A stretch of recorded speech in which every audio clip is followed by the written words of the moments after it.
Okay. Hey guys, good to be back. It is session 15 of the War of the Ring. As you can see, I am not at home this week, as I said I would not be, but I was able to get things together. Many thanks to Matt DeForest and my friends down here at Johnson C. Smith University in Charlotte, North Carolina, where I am visiting again this week. Always great to be down here again. You can tell by the blank background behind me that I am in my room down here, but I got good I've got good Wi-Fi, I've got a second screen, I'm all set to go, so we'll see how things go here this evening. I had an interesting little no, I have the closet door closed, Yana, and the angle's a little different here, and the lighting is weird. I don't know if they actually painted. I don't think they painted, or if it's just the lighting is different, so it looks kind of brownish behind me instead of gray. It looks a little bit less like cinder blocks, so that's something, I guess. But anyway, it's kind of funny how it's almost the same shade as the background of the slide here. You know, it's I'm totally blending in. Anyhow, so welcome back. Anyway, so this is what we're going to do. Quick announcement first, and then we're going to jump straight in because I am so close to achieving my goal, and we are totally finishing the War of the Ring before Mythmoot, so it should be really neat. Anyhow, so quick announcement. The announcement is tomorrow night is another Mythgard Movie Club meeting. So the Mythgard Movie Club is going to be talking about Solo, the Solo film. So you'll definitely want to join them for that. Those of you who are Star Wars fans, I really liked Solo. Got to went to see that with my sons, who are far greater Star Wars scholars than I. But we really enjoyed Solo. So if you want to discuss Solo, hear a really engaging panel of people talking and debating about the film and join in with that discussion, that'll be tomorrow night at 8:30. You can go to the Signum University or the Mythgard website and get the link information to participate in that discussion. That'll be 8:30 p.m. Eastern Time tomorrow evening, June 14th. So anyway, that's the most immediate announcement. What's coming up, yeah, good. It's Insurance Fire suggesting that we get. I put a green screen behind me so that I can have the Signum banner wherever I go. Yeah, we could do that. Or hey, I mean, goodness, if we're doing green screen, I could just project, like the Lotro Rivendell behind me or something, right? That'd be cool. But whatever. Okay, so tonight we are absolutely in the home stretch. We are roaring towards the goal in the War of the Ring. Actually, before I talk about that, one other thing I wanted to say about elections. I almost forgot about that. So since we are in the home stretch and coming towards the end of the War of the Ring, it is almost time to choose our next book. We are in the nomination stage. We are the Council of the Wise is narrowing down our slate of finalists to bring to the electorate. So that will be very. It's always very exciting to see which book we're going to do next. Of course, we never do two books by the same author in a row.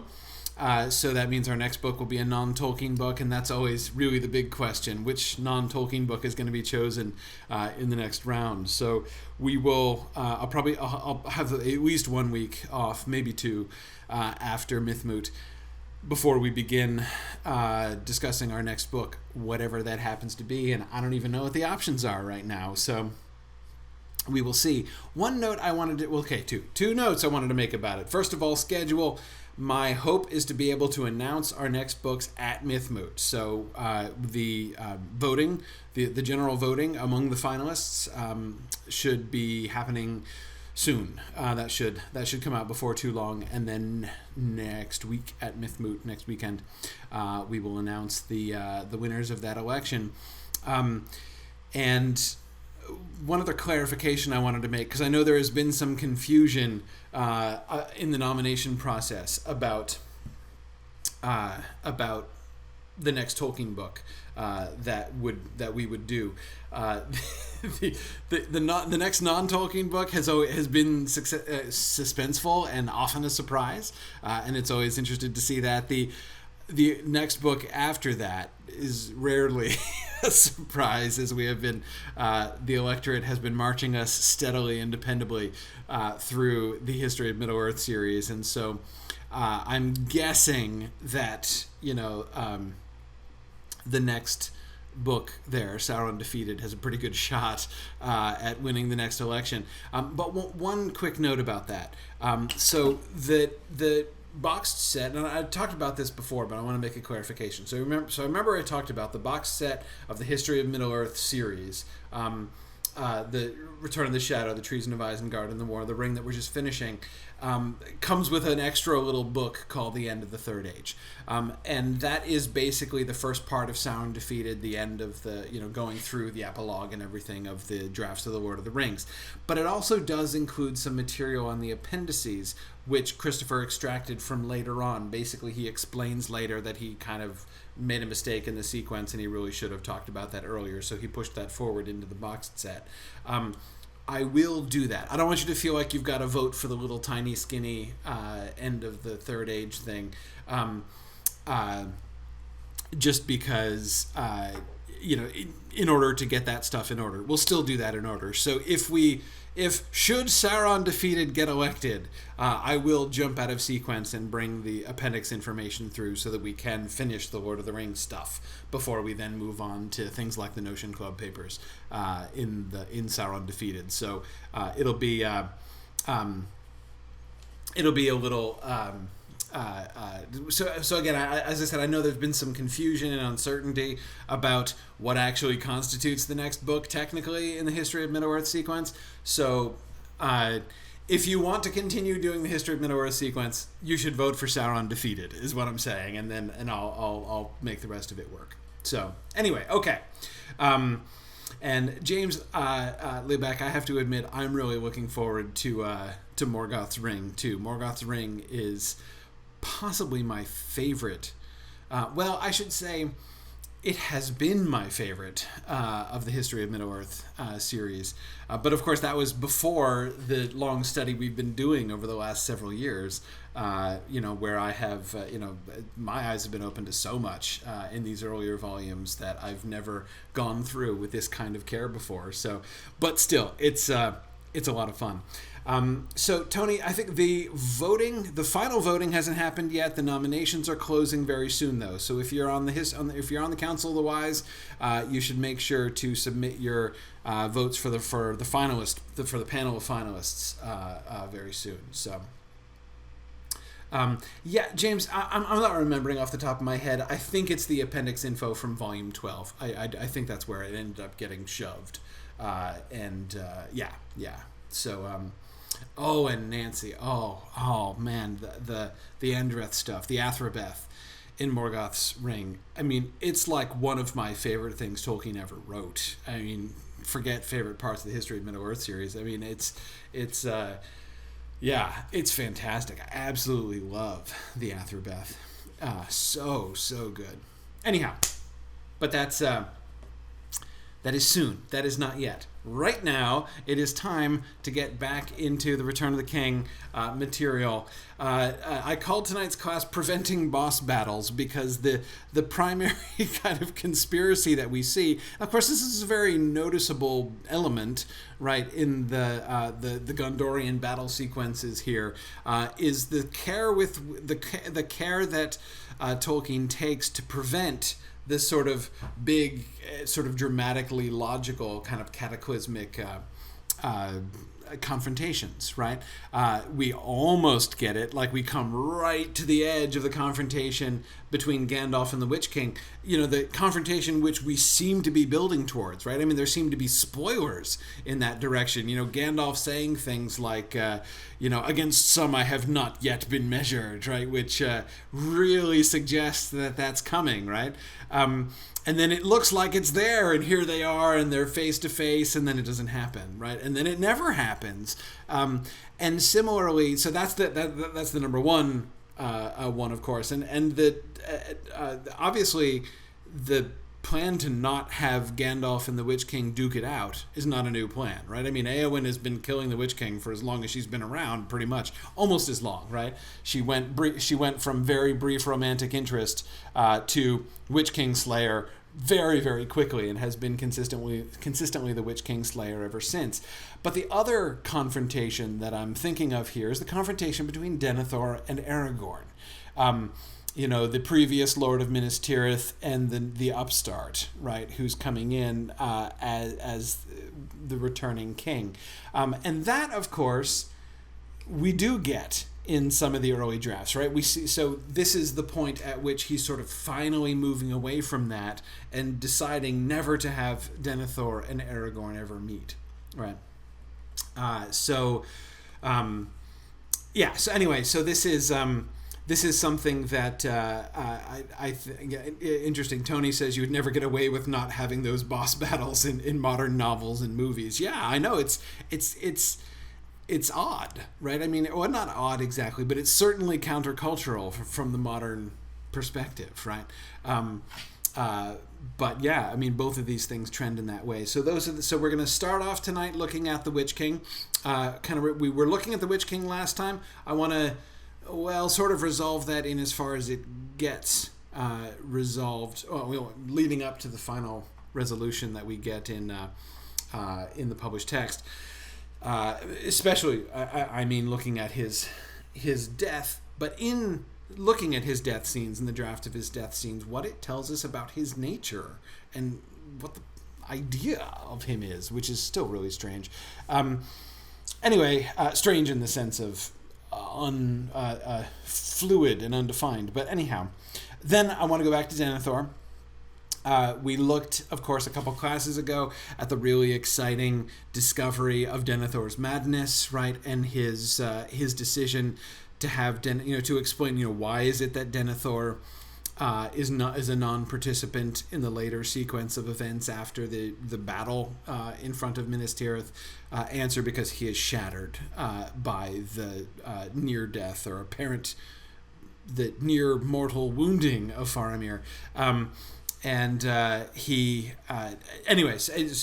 So that discovery of his downward spiral into madness, but yet, of course, that doesn't lead us to the full flowering of the story of Denethor, the full genius. And I would say genius. I mean, the spiritual and psychological insight involved in the story of Denethor as it's articulated in The Return of the King would be on my short list of some of the most brilliant moments.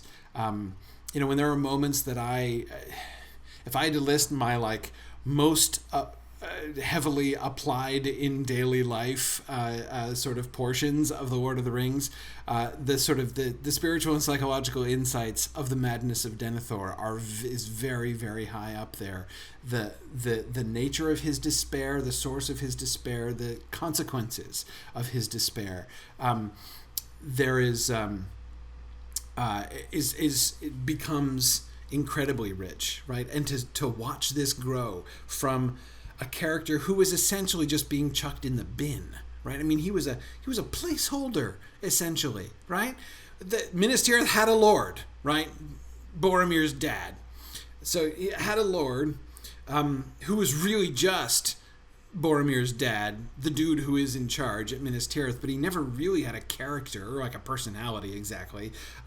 Developed a personality, but still just kind of had to vanish because Gandalf and Aragorn are the two major figures, right, moving forward, the two leaders of the army and the doers of events. And so, and you'll remember the disposing of Denethor was the very first thing that happened to him, right? When we were just gonna ditch him. He was gonna die somehow conveniently early in the battle so we could get on with the succession, right? And that was one of the places where the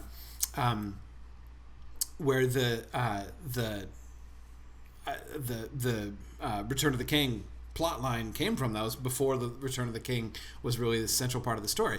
Anyway, to see him develop from that to the character and storyline of the remarkable richness that he achieves in the final text is pretty amazing. So tonight we get to see what are essentially the final steps of that. And yeah, okay, all right, I'll talk about that more. There are a couple more things I wanted to say about that, but I'll save it from when we're looking at the slides. And then at the end, we're going to talk about something else after we talk about Denethor. What are we going to talk about? Oh, Houses of the Healing. I have some kind of miscellaneous that I want to touch on, which we'll see. We'll see if we get to my miscellaneous. If we get to my miscellaneous slides, then you'll know we're doing pretty well here tonight. Okay, so let us move forward here. First, just a little refresher. These first two are passages that we already looked at, but I wanted to just briefly review them. I'm not going to talk about everything in them again, but I want to.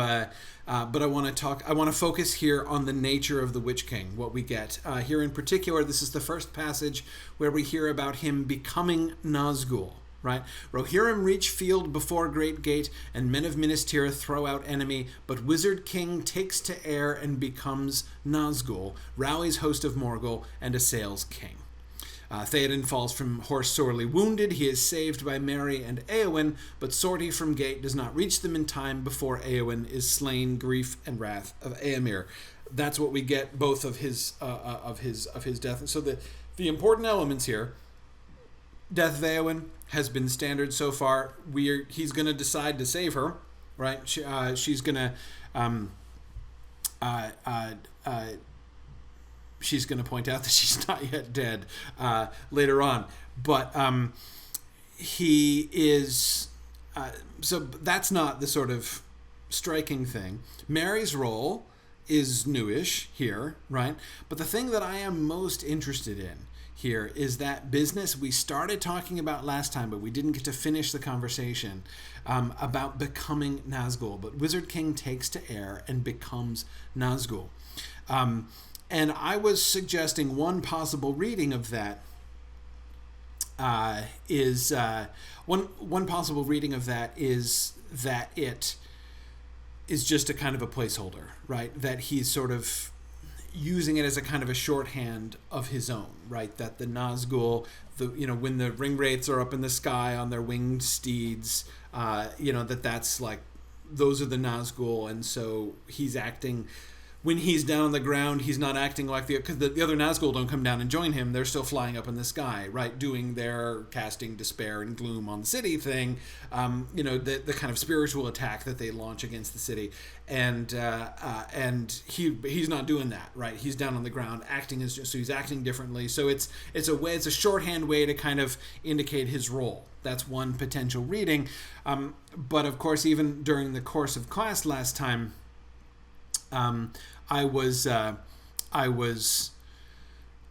losing confidence in that reading, right? The other time we hear that vocabulary being used is in this final outline thing where we get the destruction of Sauron. Gandalf knows that the ring must have reached fire. Suddenly Sauron is aware of the ring and its peril. He sees Frodo afar off. In a last desperate attempt, he turns his thought from the battle so that his men waver again and are pressed back, and tries to stop Frodo. At same time, he sends Wizard King as Nazgul to the mountain. The whole plot is clear to him. He blasts the stone so that at that moment the Orthanc stone explodes. I love the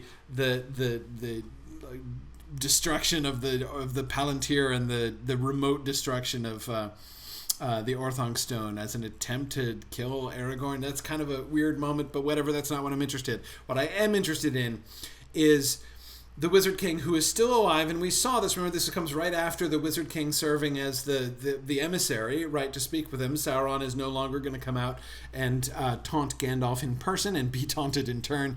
He's going to send an emissary, and we have resurrected the Wizard King, or preserved him from final destruction, in order to put him in that role.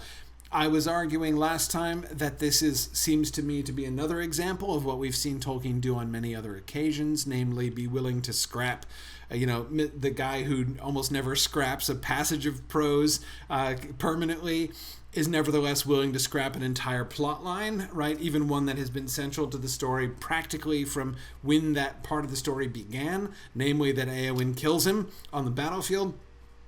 He's going to turn that around. Interesting that we seem to have this one narrow window, perhaps, in which neither one of them dies, right? Éowyn or the Witch King.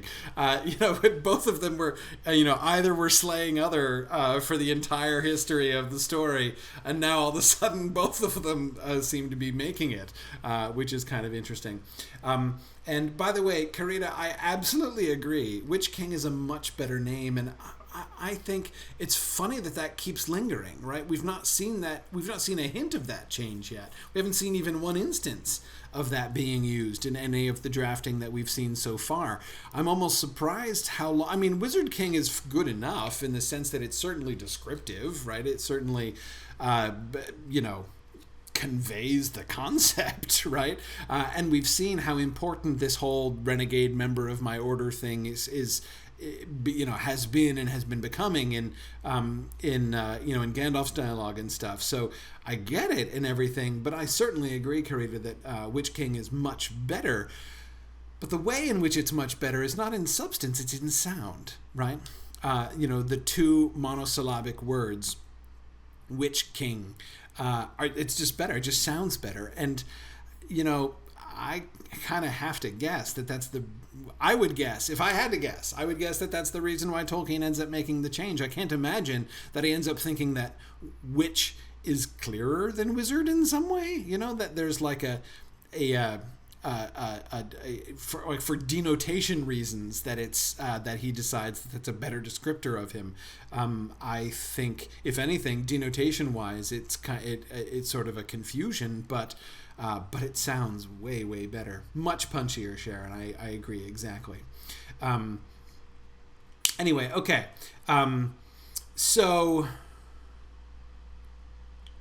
yeah, John, I agree that one of the consequences, of course, of Witch, of the shift to Witch from Wizard, is that it does distance him from Gandalf and the others a little bit. So perhaps it does also correlate with his backing off from that idea of him being a renegade member of their order. And I do agree with what several of you are pointing to, that Witch, Boomful, as you're saying in the Twitch chat, it does have a more malevolent kind of sound, have more intrinsically malevolent implications in general to modern ears. That I would agree with that. Yeah, Tony says it sounds kind of more mysterious, right? Yeah. And Brian, I agree. Brian says that's a good way of saying it, Brian. Brian says there's no doubt which side a Witch King would be on, right? Whereas a Wizard King could kind of go either way, right? Yeah, exactly. I think it's another good way of saying that same thing. Yeah. Anyway, okay. But that was a diversion. Oh, right, his survival, right, and the unexpected survival of both Éowyn and the Wizard King, whom I will continue calling the Witch King, which I probably shouldn't, but there it is. Okay, but the important bit here that I wanted to emphasize is he sends Wizard King as Nazgul to the mountain. And it's equally clear, although the statement is less explicit, Wizard King as Nazgul, as opposed to takes to air and becomes Nazgul, right? But nevertheless, the correlation in both of them is very clear, right? The correlation is between when he is in the air, then he is a Nazgul, right? When he is on the ground, he's the Wizard King.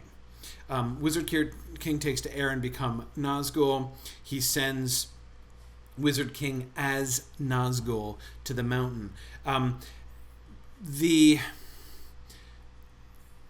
first instance, the word, the two words I would draw attention to here are the joining words. One, becomes, and as, right? Becomes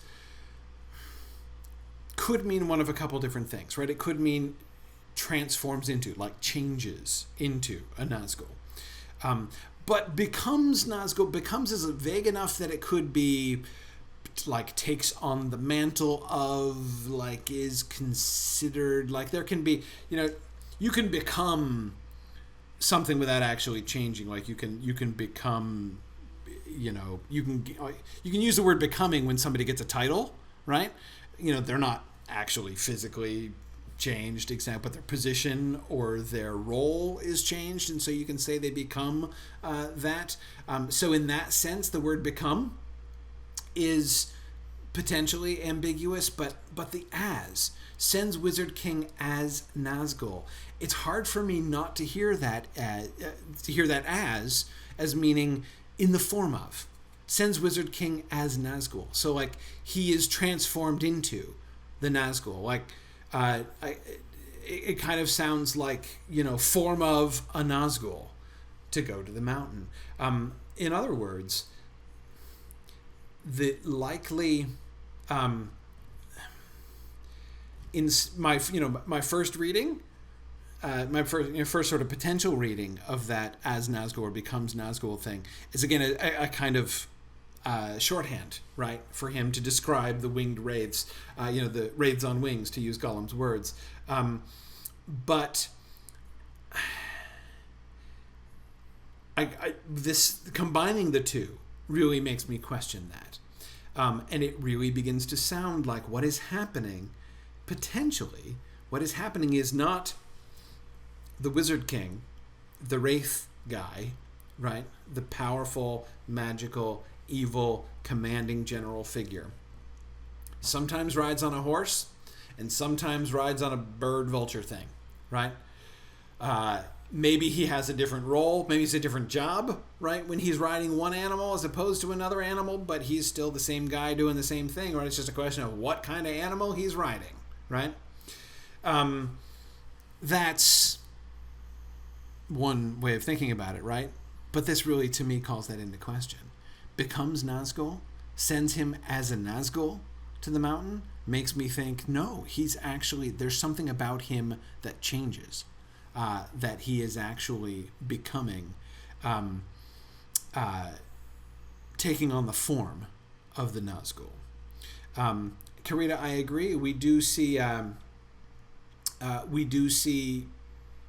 people turn into things, right? I mean that's a thing that happens, right? Sauron does take different forms, Karita, right? We certainly see him take the form of a wolf, for instance. In the Beren and Luthien story, so that whole concept is kind of out there, right? It doesn't seem impossible if he's a Wizard King and a Wraith Wizard King, imbued with the power and imbued with a large share of the power of Sauron at this point, that he could actually change his form. So. Several of you, 3 of you, are saying that. So apparently, Nazgul did have wings at some point. Possibly so. Well, okay. So anyway, I'm not saying that these 2 passages prove that, but the more I read them, the more it begins to sound like maybe that's actually what's going on here. Let's continue forward and look at this one passage, which Christopher says is sort of isolated, right? And he wasn't even 100% sure about where in the chronological sequence of composition it fell, right? But there's this one very remarkable version of the confrontation between Eowyn and the Witch King, right? Okay, this is spread over 2 slides here. Then Theoden gave a great shout, "Forth, Eorlingas!" and spurred Snowmane, rearing into the deeps of the great shadow. But few followed him, for his men quailed and grew sick in that ghastly shade, and many fell upon the ground. The light of his golden shield grew dim. Still he rode on, and darts flew thick about him. Many fell before his spear, and almost he had reached to the standard of the Haradoth, changed to Haradhoth, when suddenly he gave a great cry and fell. A black arrow had pierced his heart. And at the same moment Snowmane stumbled forward and lay still. The great shadow descended. Slowly the huge vulture form, Change 2. Slowly as a settling cloud it came down, lifted its wings, and with a hoarse croaking cry settled upon the body of the fallen king, digging in its talons and stooping its long added naked neck. Upon its back there sat a shape. Black-robed it was, and above the robe there was a steel crown, borne by no visible head, save where between crown and cloak there was a pale and deadly gleam, as it were of eyes. But Theoden was not alone. One had followed him, Eowyn, daughter of Eamund, and all had feared the light of her face, shunning her as night fowl turn from the day. Now she leapt from her horse and stood before the shadow. Her sword was in her hand. Okay, we'll come back to Eowyn being quite remarkably awesome in the second slide. But a couple first things that we want to touch on here before we move forward.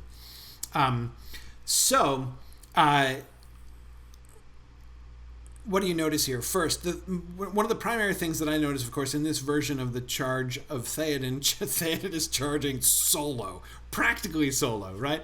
Eowyn is behind him, but she's the only one.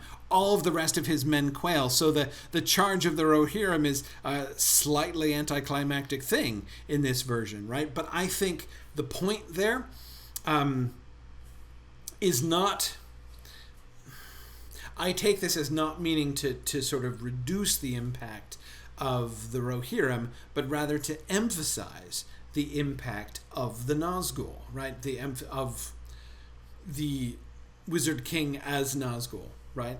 The important is the power of the ghastly shade, right? Few followed him, for his men quailed and grew sick in that ghastly shade, and many fell upon the ground, right? They're just stricken down when they fly under the shadow, into the deeps of the great shadow.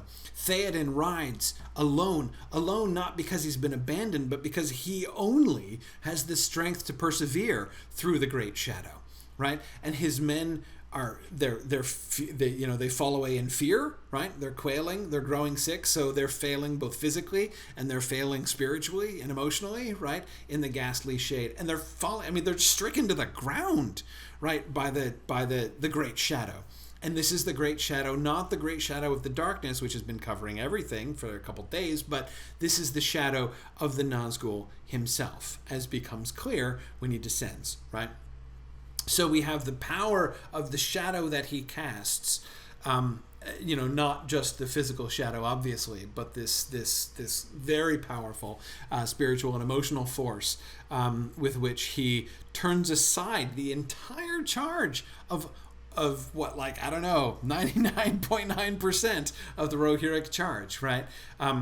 It makes it into a highly heroic moment by Theoden, right? But sets up an even more heroic moment by Eowyn. And yes, she is the light in the darkness. Arthur, her face is a light. She is she like Luthien? Yeah, she's kind of like Luthien, but it's not, I don't know, I don't see a specific reference to Luthien here necessarily. It's just she is herself, like beating back the darkness. How the enemies, right, the Haradhoth flee from her, right? They flee from her, like shunning her as night fowl turn from the day, right? Think about how unequal that conflict is. It's not like they're not fleeing from her like mice flee from hunting fowl, right? They are fleeing from her like owls flee from the rising of the sun. She is the sun. They are the little creatures that scurry away back to their burrows when the sun rises up, right? I mean, that's really remarkable. So Tara, Snowmane, not clear what kills Snowmane here. At the same moment, Snowmane stumbled forward and lay still. That seems likely that he was pierced by a black arrow too. I don't know who shot the black arrow that pierced Theoden's heart. I'm gonna go with the Nazgul itself, right? I mean that I don't know. We don't know for sure, but that's what I would think, that it's probably not just a random Haradrim arrow that took him down. But anyway, last thing, description of the beast. Slowly the huge vulture form changed to slowly as a settling cloud. It came down, lifted its wings, and with a hoarse croaking cry settled upon the body of the fallen king, digging in its talons and stooping its long naked neck. Upon its back there sat a shape, black-robed, steel crown, no visible head, pale and deadly gleam as it were of eyes between the steel crown and the cloak. So, has the Black Rider transformed into a bird? No, he's there riding a bird. So this disproves that theory, right? So he's not become the winged thing. He's riding a bird, and it's like a giant vulture down to the naked neck, right? It's not sort of dinosaurish or lizard-like. It's definitely a bird, right? It's like a vulture. Okay. And so this would seem to suggest that they are separate, right? We've got the separate cloaked, crowned, glowing eye, absent-headed figure, right, there on the back of the giant bird. But let's keep going, because this is where it gets really interesting. "Come not between the Nazgul and his prey," said a cold voice, "or he will bear thee away to the houses of lamentation, beyond all darkness, where thy flesh shall be devoured and thy shriveled mind be left naked." Which speech, of course, is almost exactly like the one in the published text, except "be left naked to the before the lidless eye" is what he adds in the published text. But of course, the eye had not yet become the dominant symbol of Sauron, really so much, so it's not surprising it's left off here. Continuing on. "She stood still and did not blench. 'I do not fear thee, shadow,' she said, 'nor him that devoured thee. Go back to him and report that his shadows and Dwimmerlakes are powerless even to frighten women.' The great bird flapped its wings and leapt into the air, leaving the king's body and falling upon her with beak and claw. Like a shaft of searing light, a pale sword, cold as ice, was raised above her head. She raised her shield, and with a swift and sudden stroke smote off the bird's head. It fell, its vast wings outspread, crumpled and helpless on the earth. About Eowyn the light of day fell bright and clear. With a clamor of dismay, the hosts of Herod turned and fled, and over the ground a headless thing crawled away, snarling and sniveling, tearing at the cloak. Soon the black cloak too lay formless and still, and a long thin wail rent the air and vanished in the distance."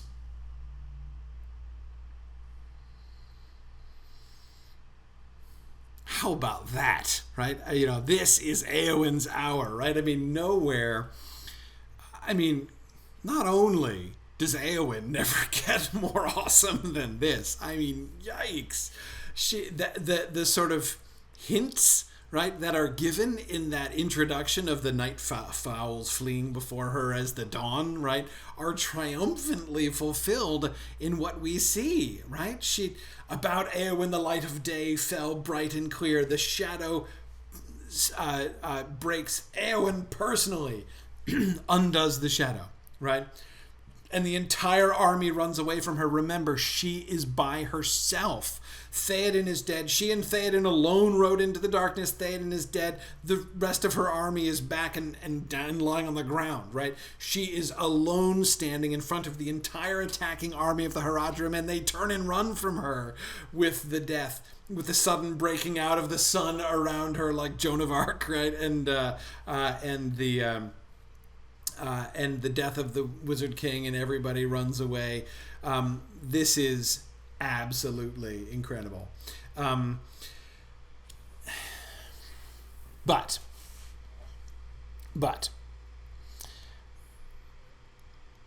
the Wizard King, what's going on with him? So we have a vulture creature who is clearly being ridden by a humanoid creature. Humanoid in that he's wearing a cloak and has a crown and eyes in the right place for humans' eyes, though in no visible head. And that's consistent with what we've seen with the wraiths, right? Generally. So okay, this looks like in the previous slide, the build up to this looked exactly like Wraith riding on Vulture, just as Wraith was riding on horse before. Then the Vulture attacks her. She decapitates the Vulture, and in decapitating the Vulture, kills him. She smote off the bird's head. Very explicit that she is cutting off the head of the steed. It fell, its vast wings outspread, crumpled and helpless on the earth. The bird, the vulture thing, is dead. About Eowyn the light of day fell. The army runs away, and over the ground a headless thing crawled away, snarling and sniveling, tearing at the cloak. Soon the black cloak, too, lay formless and still, and a long, thin wail rent the air and vanished in the distance. That is clearly the death of the Nazgul, right? And I would have thought, rather, or at least I would have entertained the possibility that Eowyn didn't kill him. Right? That is to say, she kills the steed, and when she stands against the steed, the light breaks out, right? The light of day falls bright and clear around her, and I might have said, well, maybe it's the light of day that kills him, right? So maybe when the sun comes in and he's like, no, I mean, we know the sunlight doesn't kill him because he's been out in the sun before, but still, this is a, climactic moment, and maybe it's not like normal sunlight and stuff, so, maybe, we're supposed to imagine he's being smitten by, I don't know who, by Iluvatar, by Elbereth, I don't know. But again, I would theoretically entertain that reading, except he's headless, right? A headless thing crawled away. When it's so that when did he lose? I mean, I can't imagine that the light from heaven comes down and just destroys his head, blows up his head, right? And his body is still there, crawling around and snarling and sniveling, right? Though how it can snivel without a head is a little bit uncertain, but nevertheless, okay, so, but he's headless, and she cut off the head of its steed. So when she cuts off the head of the bird, clearly the bird, obviously his steed, he himself is also decapitated thereby. So on the one hand, the fact that he is there in visible anthropomorphic wraith form, mounted on a giant bird, suggests that he is not himself transforming into a bird, right? So that when he becomes the Nazgul, when he is sent as a Nazgul to Mount Doom, he is not transforming his shape into a bird. He's mounting a bird, and yet he is becoming that bird. Right? There's obviously some kind of connection, but this is not just his steed. I'm going to go out on a limb and say, I suspect if they had, I don't know what lamed one of the horses of the Black Riders, that Black Rider would have walked with a limp from then afterwards. I don't think that's the case, right? We are giving no reason to suspect that that's the case. Legal Action, which is a very ominous Twitch name, by the way, is asking, if he's invisible without the cloak, how do we know his head is severed and not invisible? The narrator tells us that he's headless, and this is not headless in the same sense. Let's look back a second here, right? Above the robe there was a steel crown borne by no visible head, save where between crown and cloak there was a pale and deadly gleam, as it were, of eyes. I guess you could read that conceivably as it's has an invisible head, the thing with its invisible head went crawling away. But and it could be just a coincidence that it was called headless right after the bird got its head cut off, but it is acting as if it has been mortally wounded, right? How How? If it's just riding, if the bird is nothing but a steed, right? How's it even going to be injured by that? I mean, unless it damages itself in the fall to the ground, which would be anticlimactic, and of course doesn't happen.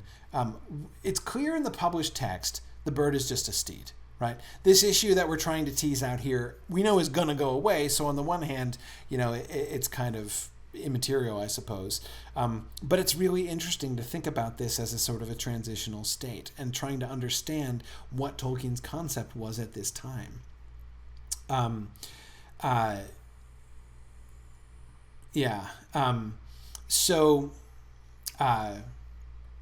Anyway, but yeah, he's mortally wounded. By what? Again, I don't really buy. It only can be one of two things. Either Eowyn's blow, which decapitated the bird and has left it, at the very least, apparently headless. But again, notice legal action. This is my main issue. Yes, his head is invisible before, but our attention is drawn to his head is the primary thing that's emphasized, right? So he is emphatically not headless in the early description. His head is not visible, but his head is the central point of his discussion. He's got a cloak, he's got the crown, he's got the eyes, right? So you can't see the head that's around the eyes and under the helmet, under the crown and above the cloak, right? But if there's one thing that he plainly has, it's a head, right? And so when the narrator then calls him headless, I can't see that as merely, this is the narrator saying the same thing that he said in the last description, right? Especially given that he is not only acting like a dude who's in discomfort and has an invisible head. This is a dude who is in the death throes. He's in his mortal agonies here. He's crawling away, tearing at the cloak. It lies formless and still. The wraith vanishes. He goes. It's gone. And a long, thin wail rent the air and vanished into the distance.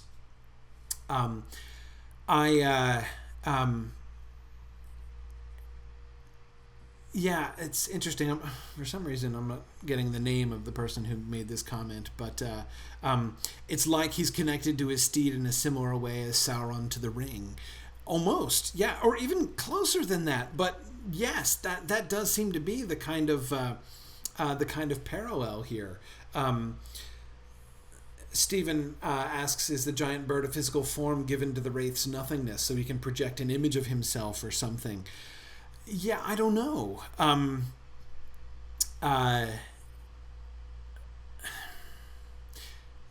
It almost also makes me think it's obviously it's not the same kind of situation, but it's almost like a phylactery, right? About those stories about someone sort of taking their life and putting it into something else. I don't think that's a different thing actually from saying that it's like Sauron in the Ring, really. But see, Jennifer was saying she thought it was the bird that the bird was the headless thing that was clawing, that was tearing at the cloak and thus killing the wraith. And that I can't imagine either. That it gets rent to pieces by the death throes of its birdly steed would be highly anticlimactic. Not necessarily impossible for that reason. But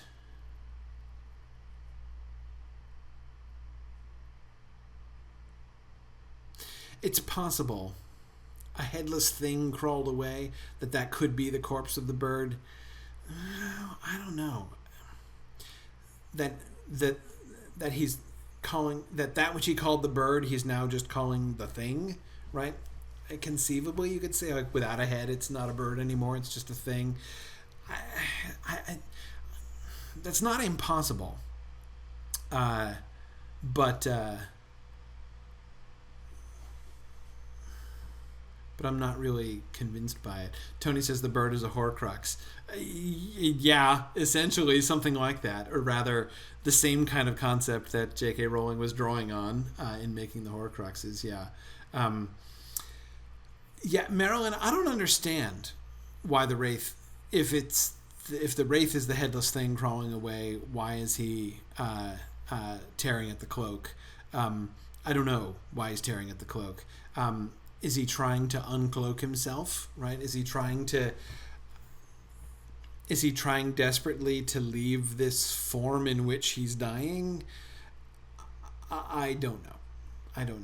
James, I don't know how a headless thing either snarls or snivels, to be perfectly honest. I would think that either one of them would require, you know, a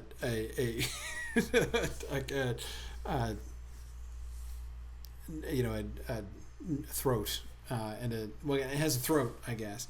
But anyway, I don't really know. How exactly? So what the mechanics are? We get so little evidence here. It's hard to draw really firm conclusions. What the mechanics exactly are, I don't know. But I suspect that whatever's going on here with the Birdly steed and the Witch King here, or excuse me, Wizard King, is part of this whole moment, this becoming a Nazgul thing. Again, this is not just about, and now I need to switch mounts, but rather that that the Nazgul are tied to their steeds, that there's some kind of metaphysical connection between the Nazgul and their steeds, that their steeds are not only a means of locomotion for the wraith itself, but are become their instrument. Just as, and I think, going back to Sauron and the Ring, right? Just as Sauron has imbued the Nazgul with his own power, so they have imbued their steeds with their power. Maybe the steeds are not a transformation of themselves, but a projection of their own power. Maybe there is no actual bird. Maybe there's no, so we don't get a backstory of a species of giant vultures who have been fed fell meats by the hand of Sauron until they grew of monstrous size, and he raised them and gave them to the Wizard King to be his steed. Maybe it doesn't have that. That is to say, maybe that kind of concept is not at all in the ballpark. Maybe what we have is just the wraith creates a bird form as an extension of himself, and as a vehicle for conveying this great shadow, this spiritual assault, which by the Wizard King lays low almost the entire Rohirric charge here at the beginning of the battle in this version, and therefore the decapitation of the bird, right, of that form, which is like his own, invested with his own power. And I would think, by the way, that that's also why it's the bird who attacks Éowyn, right? That in this version, when his mount, leaps upon Éowyn, this is not like, I'm not even going to bother with you, I'm just going to have the bird mop you up.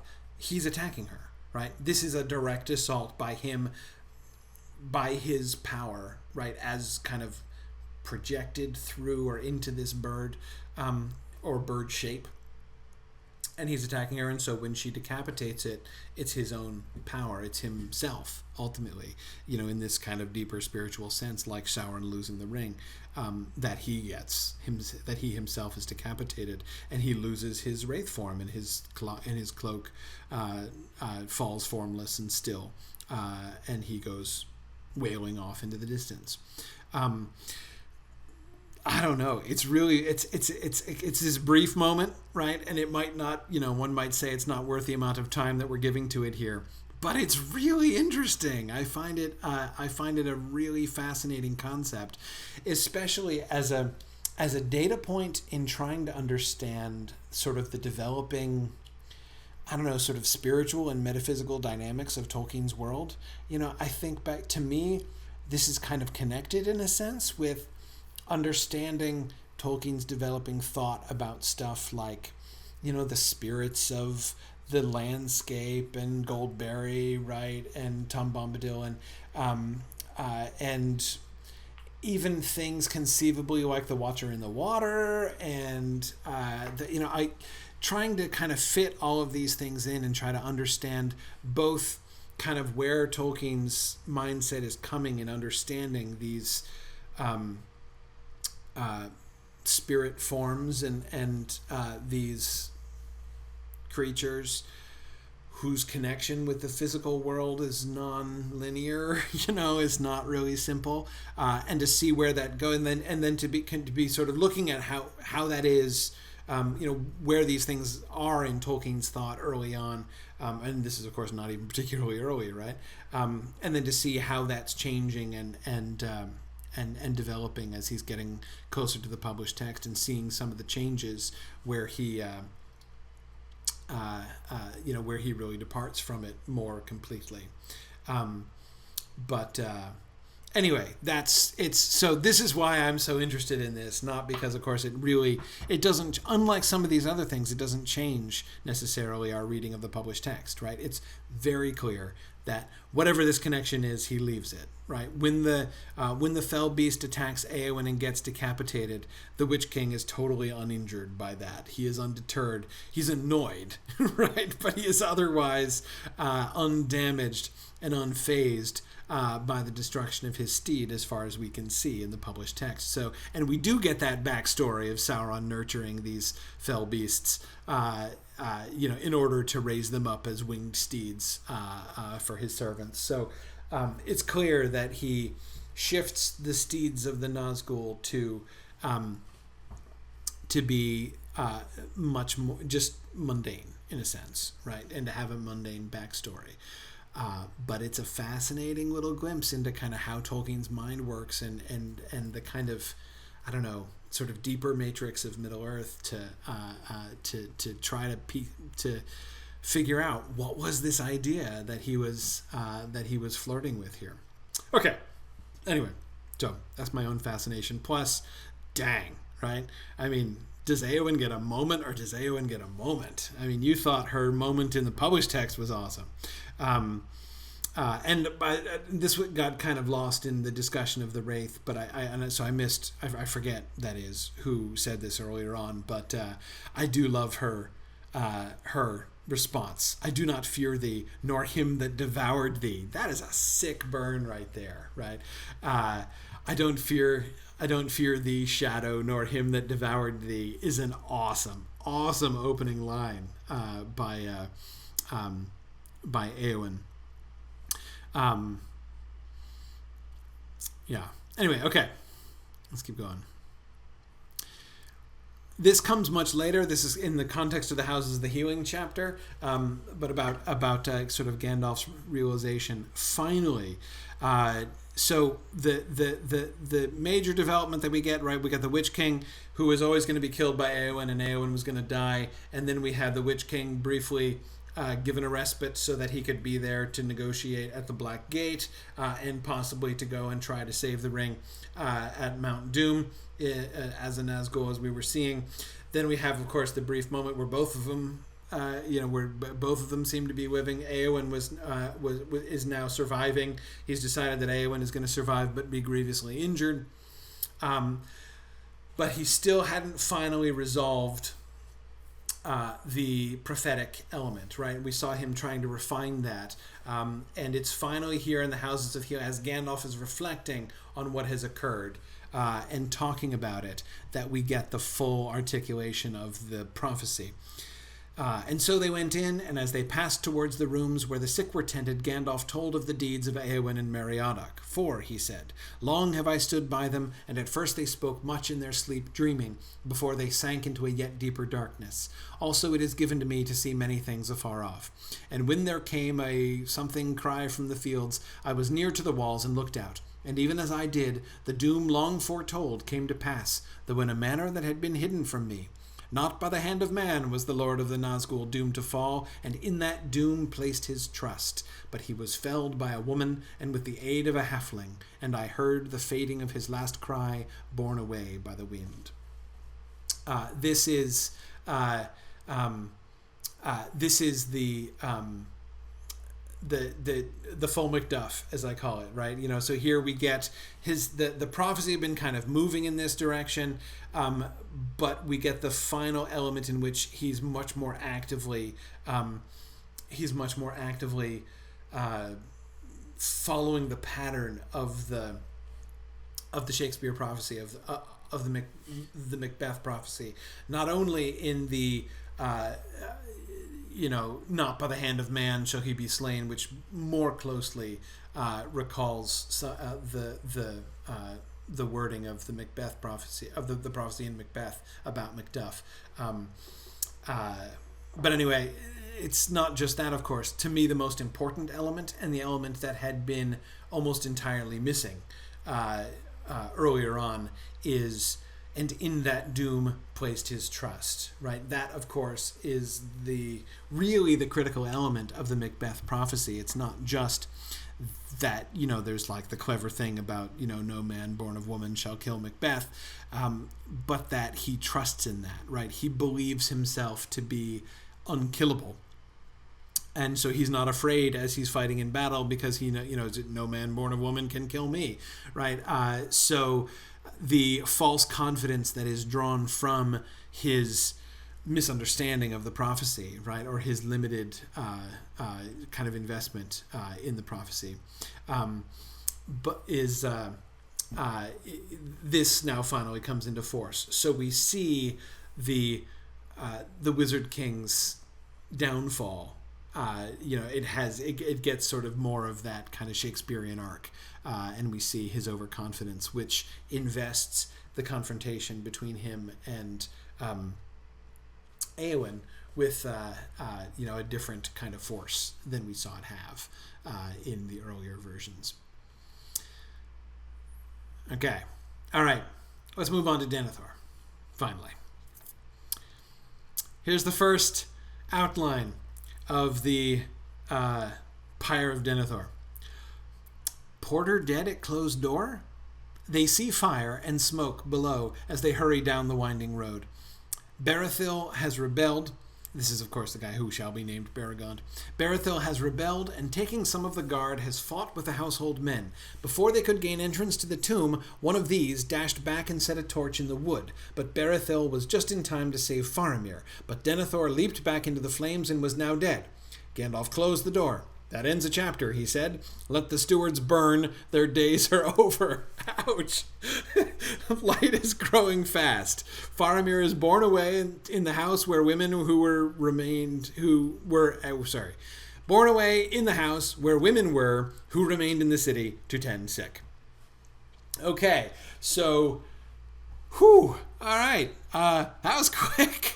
Right? So his first thought was to have it all happen off stage, right? So when Pippin and Gandalf get up to the top, it's over, right? Like it's on fire. Berethil's already saved Faramir for him, and so he's just like, so ends the days of the stewards. Good riddance. Yeah, it is cold, isn't it, Karina? It's wow. So yeah, several of you are really outraged by Gandalf's comments here. The one defense I would offer for Gandalf here is that this is just an outline, right? So presumably he would not be quite so brusque in the full text. Let the stewards burn, though. I mean, it's hard to get around that, right? It's the stewards were a bloody nuisance anyway. Right. No tears shed for Denethor by Gandalf, apparently, in this version. That's very striking. However,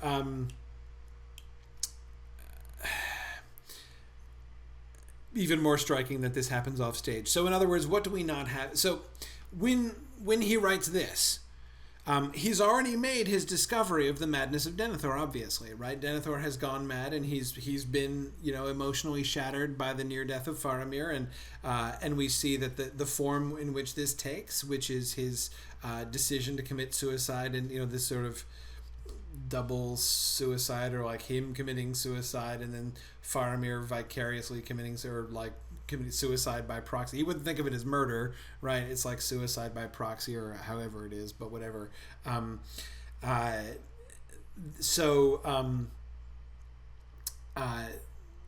This is just the culmination of that, right? So he's already discovered Denethor's madness. What is the final end point of Denethor's madness? Suicide and self-immolation, right? So that's so that works, right? That's still true. What has not yet emerged, what this demonstrates very clearly, is that none of the rest of it had emerged, right? The full nature of Denethor's madness. He's got that it's the madness, right? That is what, Denethor goes mad and dies, and that's what keeps him out of the later action, right? This is why and how Denethor disappears. He's got that, but he doesn't yet understand the full nature of that madness. Right now, he's still just mad in a relatively mundane way, right? That is, it's all about his own harshness, to his despair about the situation, but much more his self-loathing, right, from his treatment, his harsh treatment of Faramir, the shattering guilt, his blaming of himself for the death of his son and the end of his line, and all of those things, right? Tara, there is still no evidence of the Palantir yet. There was no evidence of the Palantir before, and there's still no evidence of the Palantir. That element has not yet entered. So the will of the Dark Lord has not entered into the White Tower, right? Denethor is a horrible jerk to his son, right? And in the enormous remorse that he feels for that when he believes that he has caused the death of Faramir, he breaks and snaps and destroys himself. That seems to be the entirety of the story from there. Now, Rachel and Tony make a really good point, that Gandalf often starts off super harsh and gets dialed back, as Tony says, and Rachel says that Gandalf often seems really harsh in the outlines. Rachel, I think that's exactly right. The trend does seem to be when we've seen, of course, many times those moments when when Tolkien's writing an outline and little bits of dialogue come bubbling in, right? Those appear. Rachel, doesn't it seem like when Gandalf dialogue comes in, it's always Gandalf's harsh declarations, right? Either when he's saying scathing things to the hobbits, or like that, the most abrasive parts of Gandalf's dialogue. Those are the things that kind of bubble up first, it seems. The unfiltered Gandalf, James, exactly.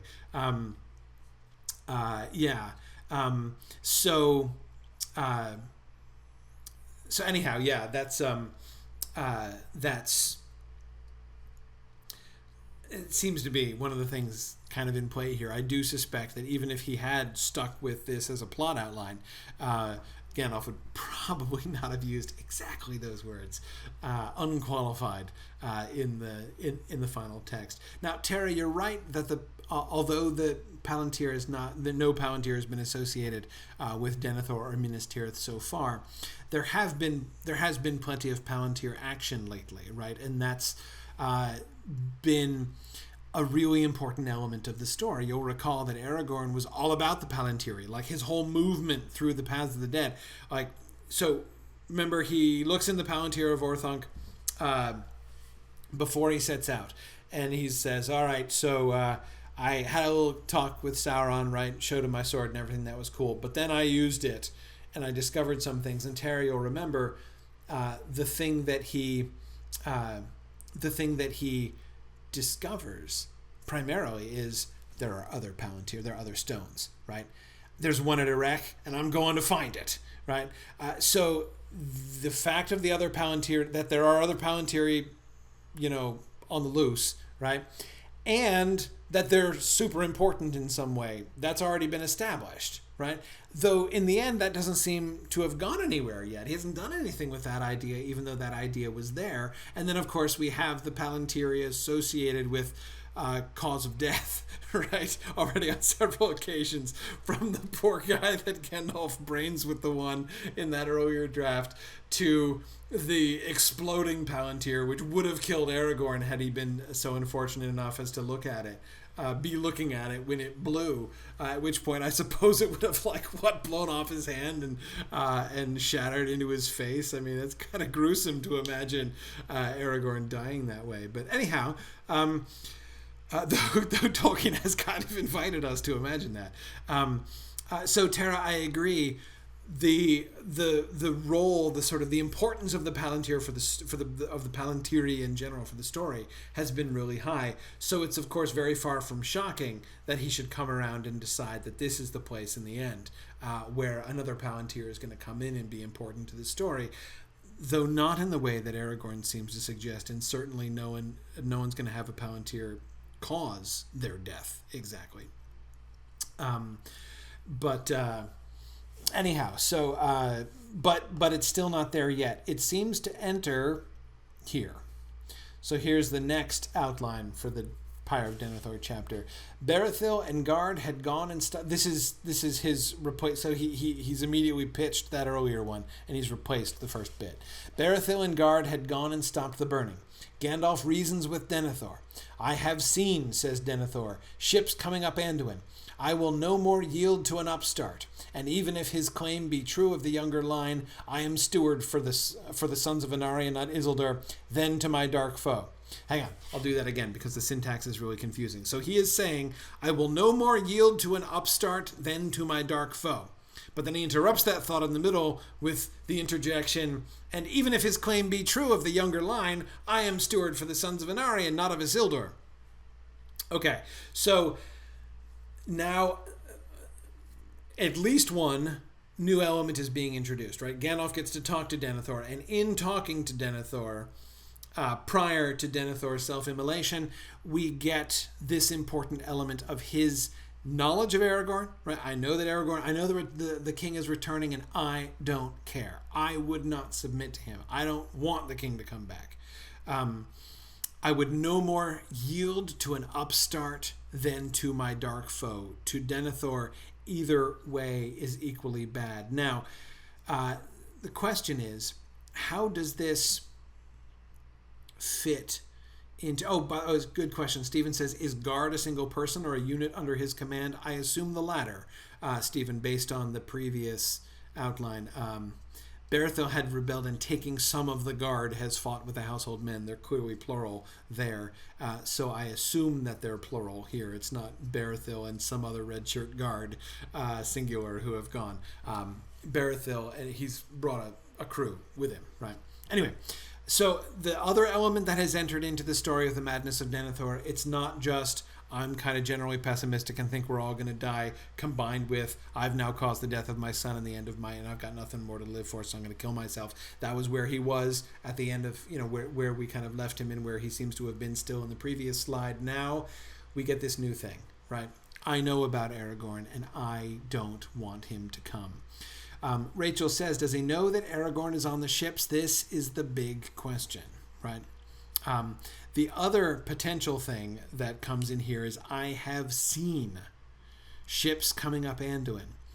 And on a related subject, I will no more yield to an upstart. The implication does seem to be, Christopher says that he, although it's not stated explicitly, that he believes that this means that Denethor has seen that it is Aragorn who is sailing the ships up the Anduin. In other words, he is not despairing because he believes that the ships are full of corsairs coming to destroy the city. He is despairing in a sense because he knows the eucatastrophe that's coming, and that's what he hates, right? He refuses to yield to Aragorn. And so that seems to be one of the things which is ultimately increasing his despair, right? Increasing his own resolution to die. Brian, I agree. Denethor's attitude has an interesting parallel back to the early outlines where Aragorn and Boromir were going to contest for the loyalty of Gondor. Yeah, we do see an element kind of like that again, right? Or rather, Brian, I guess in a sense it's like that story as like... Or Brian, to put it another way, it's like Denethor has read those early drafts and he doesn't want any part of that, right? He doesn't want to be, he's like, don't you make me the early Boromir figure, right? I'm not going to be competing with you in a popularity contest, Mr. Upstart. I'm king of Minas Tirith, right? I'm not going to lose my place to you and then, go into like, no way, man. Like, I'm out, right? I'm just going to not even go there. But so in that sense, I think, Brian, we can see Denethor kind of anticipating exactly that sort of situation, which had been so central to the initial story of Minas Tirith as Tolkien had conceived it. Christopher also is suggesting that his seeing not only the ships coming up Anduin, but also knowing that Aragorn is on them, that this is evidence that the Palantir is already now beginning to lurk in the background, that it's that concept of Denethor using a Palantir, that this is the first evidence that has come in.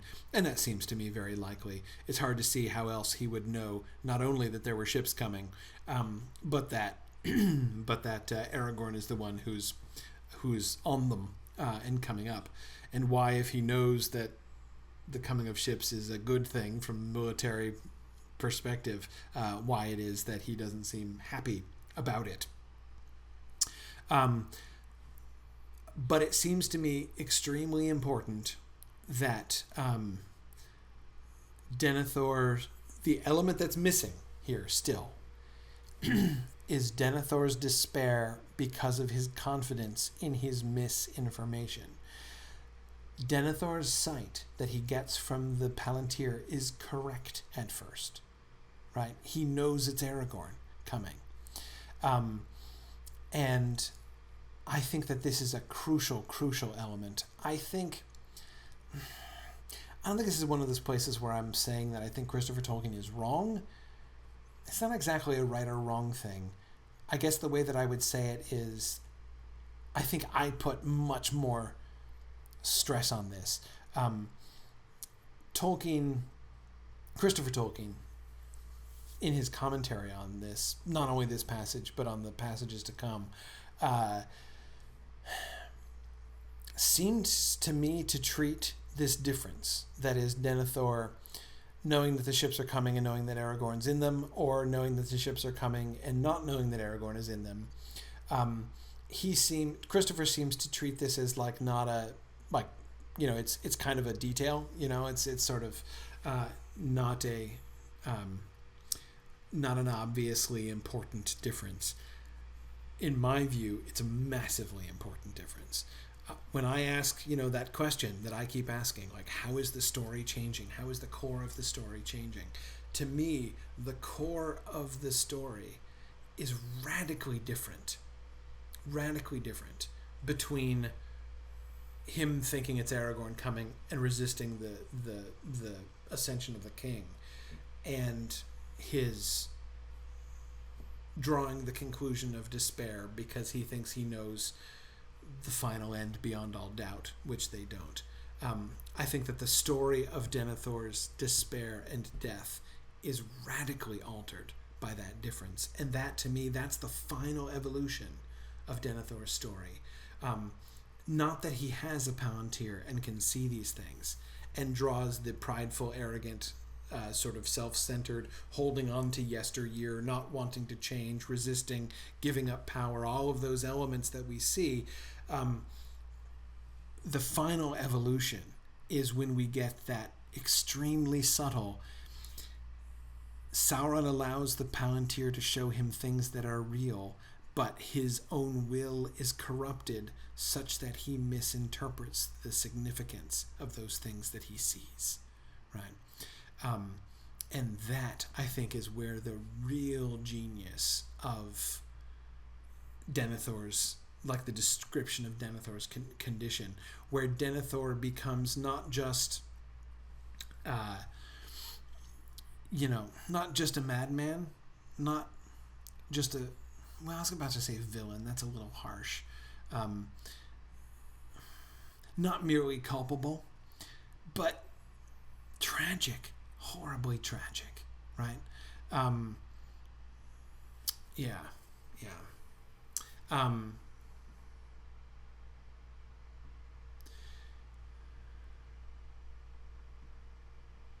Yeah, Tony, I agree that it is almost like the Palantir is the answer to the question, how did he know about Aragorn, right? Um, and that's the thing that's going to grow, right? Instead of having the Palantir just be the way in which he has gained news and, the sort of destructive conclusions and bad choices he has made in as a result of this information that he has gathered, the way that it becomes an instrument of corruption in that much more fascinating, much more subtle way. Um, yeah, yeah. Um, yeah, and Stephen, I agree that when he refuses the king, there's another level of tragedy and that he's utterly failing in his duty as a steward, absolutely. Like when Frodo claims the ring. No, Stephen, that's a really good point, and I don't want to... I don't want to make like this is shallow or dumb in comparison. This does add another level, right? So we had he is emotionally shattered by the near death of Faramir and his blaming of himself. Like that level, he already arrived there, right? This is adding another layer on top. The whole I don't want to let go. I'm going to be tragically in the end. I'm going to be a bad steward. And Stephen, I think that parallel with Frodo taking the ring to the cracks of doom and then not casting it in, that's an interesting parallel to Denethor here, right? That kind of failure. But my point is just there's another layer on top that's still going to come, and it's emphatically if he knows it's Aragorn in the ships, it's emphatically not there yet, and it's more than just a point of curiosity to me. It adds another layer and really transforms the whole story and picture of Denethor, in I think a very profound way. And let's see some more of this. Okay, Gandalf and Pippin hear clash of arms as they hasten down. So this is now we're done with outlines. This is the more. This is okay. No, this is another outline, but still, we're refining as we're moving forward here. Gandalf and Pippin hear clash of arms as they hasten down the winding road to Rathdinan. When they reach the tombs, they find Barathil holding the door alone against the household men who wish to obey Denethor's orders and come and set fire to the pyre. Stephen, he looks like he's ditched his posse, right? It's just he's all by himself now. From within comes Denethor's commanding voice, his voice commanding Barathil by his oaths to let them enter. Gandalf sweeps aside the men and goes in. He upbraids Denethor, but Denethor laughs at him. Denethor has a palantir. Now explicitly it's there. He has seen the coming of Aragorn, but he has also seen the vast forces still gathered in Mordor and says that victory in arms is no longer possible. He will not yield up the stewardship to an upstart of the younger line. I am steward of the sons of Anarion. He wants things to be as they were or not at all.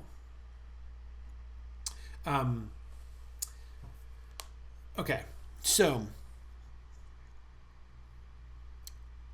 this I don't think is a serious development from the previous text.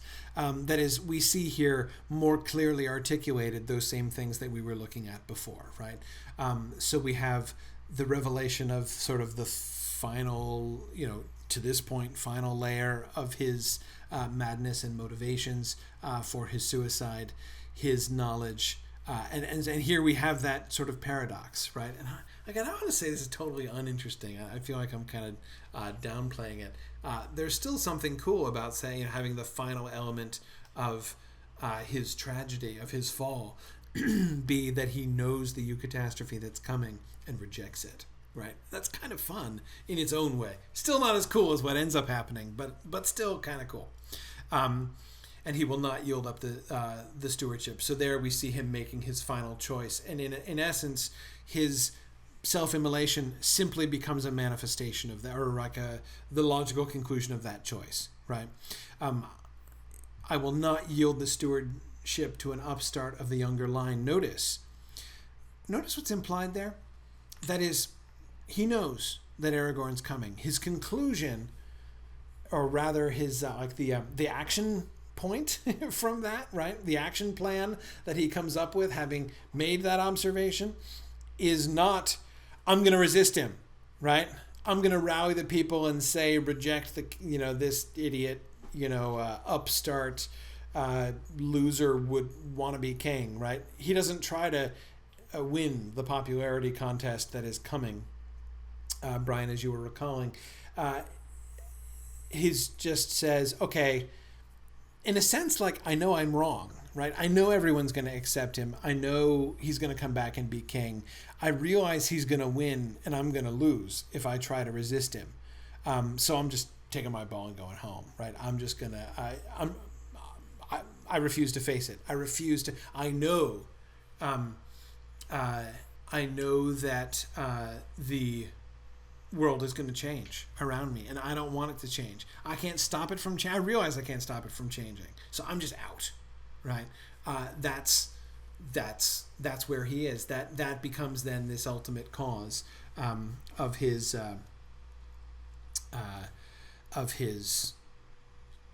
destruction. Yeah. Yeah, Nancy says, what does he mean, or not at all? He wants things to be as they were, or not at all. Yeah, it is an abrupt and disturbing turn of phrase. It is. That's essentially what he's choosing. Like, I choose annihilation, right? I would rather have nothing. I would rather go into nothingness. I would rather set everything around me on fire and burn with it than see it change. Yeah. If I can't have things as they were, then I will have naught, is what he says in the published text, right? Yeah. Tony, I don't get the younger line thing. I don't understand that at all. I was kind of wondering if I'm missing something here. An upstart of the younger line. Isildur was never the younger line.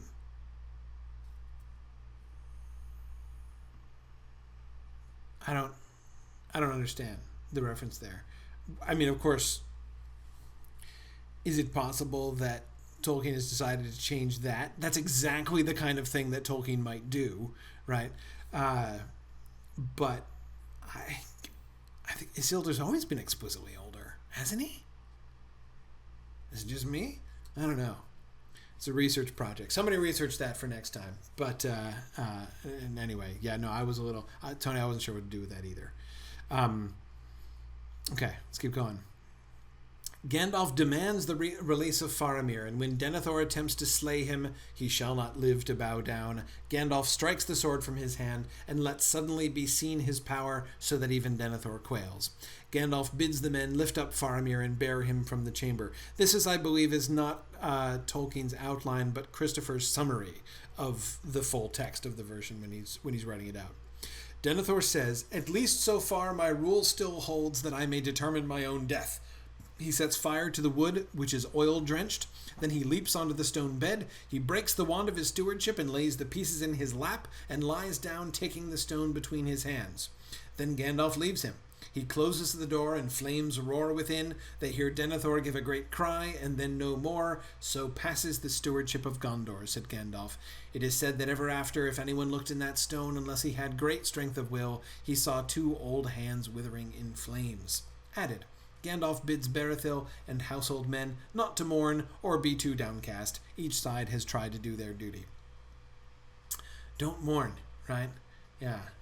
The late unlamented steward. Okay. Oh no, James, I'm wrong about that. That's Tolkien's outline. Okay, thanks. I was misremembering there. Okay, great. Nancy points out Gandalf still doesn't feel bad about Denethor, right? Yeah. Okay, guys, don't cry over that loser, right? Whatever. Let's get Faramir to help. Yeah, possibly. So what do we see here? We get the burning of the Palantir, right? And the sort of the marking of the Palantir. The way in which Denethor's final choice, right, of self-immolation, like the the stone becoming useless and reflecting only the flames in his hands, right? The old hands withering in flame. His death, his choice is, well, literally reflected, right, in the Palantir, which is very interesting. Stephen, the image of two old hands withering in flame is very haunting. I agree.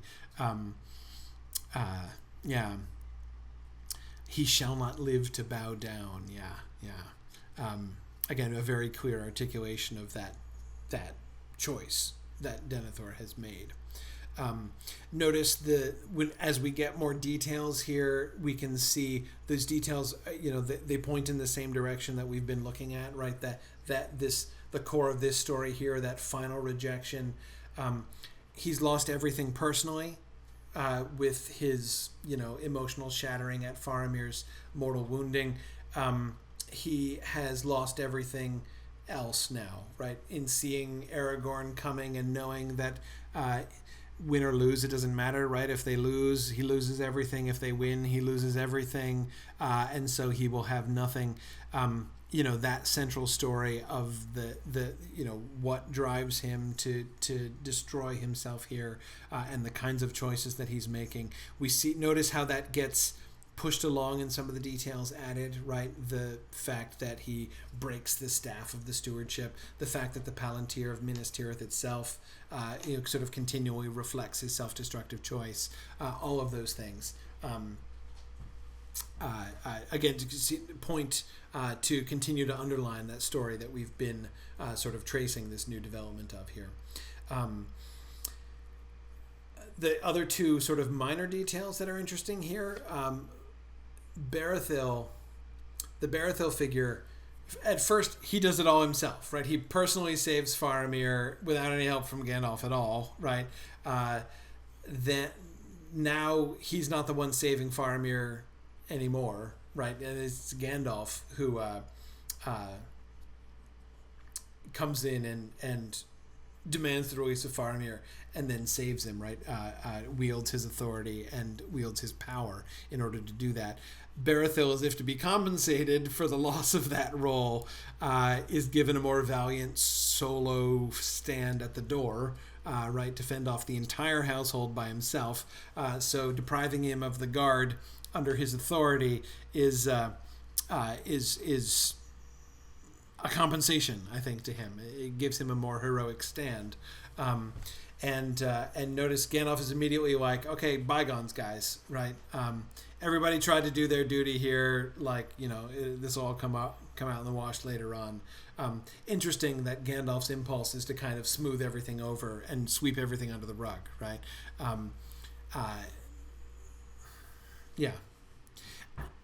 Let me explain why I find that interesting.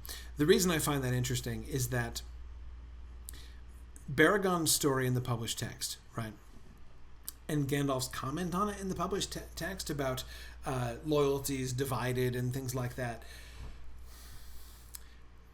people being put into that position, that kind of position, where you've got a loyal, faithful guy who is put in a situation where if he obeys the explicit will of his lord, then some horrible thing will happen. But if he goes to try to avert the horrible thing, he can only do that by breaking a vow and damning himself for that reason. And so,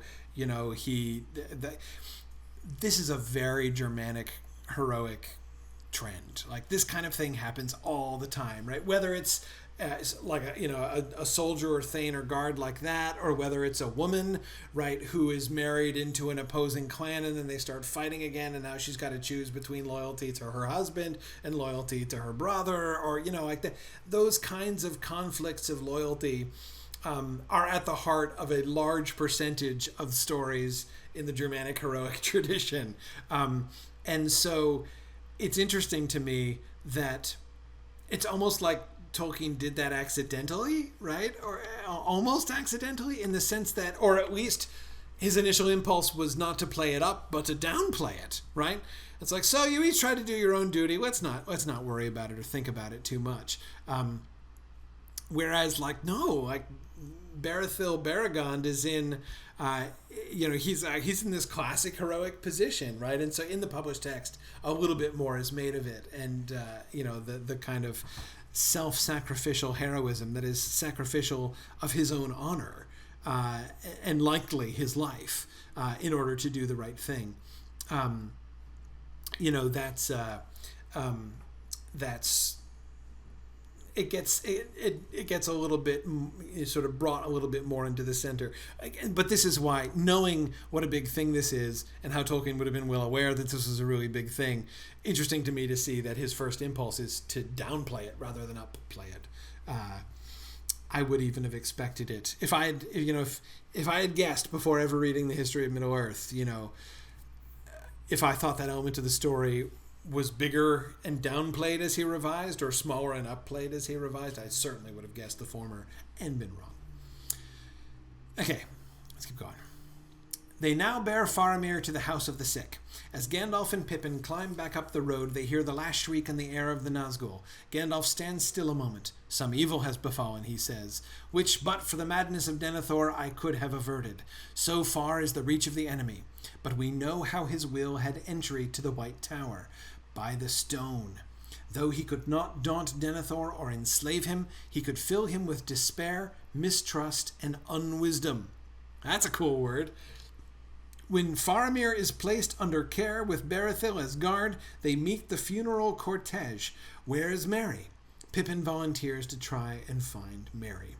Okay, so Gandalf concludes, upon hearing the last shriek in the air of the Nazgul, Gandalf concludes, I see the role that the Palantir played in this, right? So what is the role of the Palantir? It's not just the instrument by which he finds out that Aragorn's coming, knows that the Gondor that Denethor I'm talking about, of course, knows that the Minas Tirith that he's known, the Gondor that he's known is gone for good, and so chooses to destroy himself rather than see it pass away one way or the other.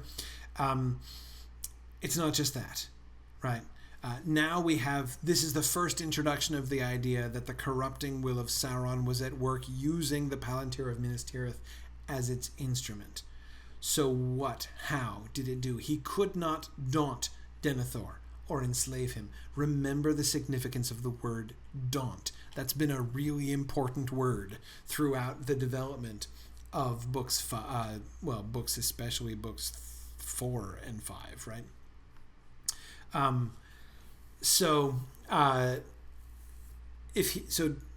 To daunt Denethor means to impose his will on him, right? Enslaving is one step further down the road, but only one short step. To be daunted means not just to be kind of generally intimidated, right? But it's fairly clear from the way we've seen him use the word daunt. It means to assert your will over somebody else, to bring somebody forcibly to comply with your will. You've not enslaved them yet, right? But it's only one short step shy of enslavement, which you'll remember is why it was such a big deal when Frodo daunted Gollum back in Book 4. Okay, anyway, so he can't do that. So Denethor has not been daunted or enslaved. This is not the mere assertion of Sauron's will over his. So what happened, Gandalf? Gandalf says, Denethor was filled by Sauron. Sauron filled Denethor with despair, mistrust, and unwisdom. Okay. How exactly did that happen? Right? That is, what exactly are the mechanisms of that? We don't know.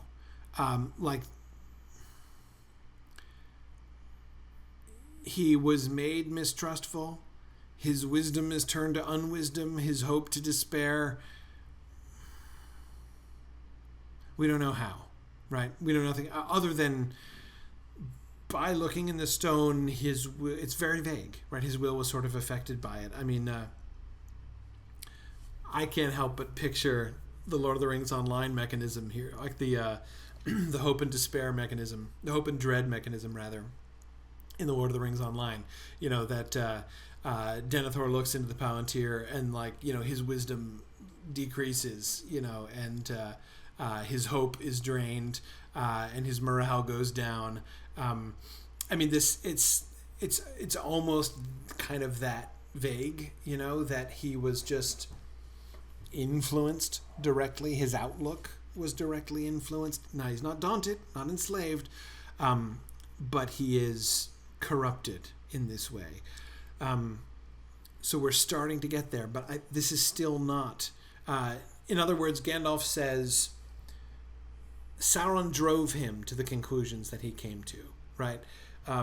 When Denethor decided that a fiery death was better than either victory or defeat in this battle, which ultimately is kind of one way to look at what he decided, right?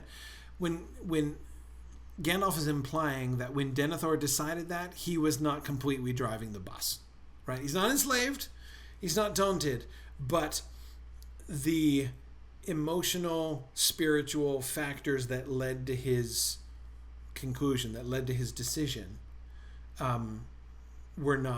didn't come from him. They came from Sauron in some way, right? Basic music. This is live. Yeah, just so you know. If you have any questions or comments, you can post them there, and I'll get them. Okay. This moves us one step closer to the final story, but we're still not there, right? Still the way in which, how is Denethor brought to despair? How is his mistrust emphasized? How is his wisdom changed to unwisdom? Or his wisdom manipulated into unwisdom? That is still not present.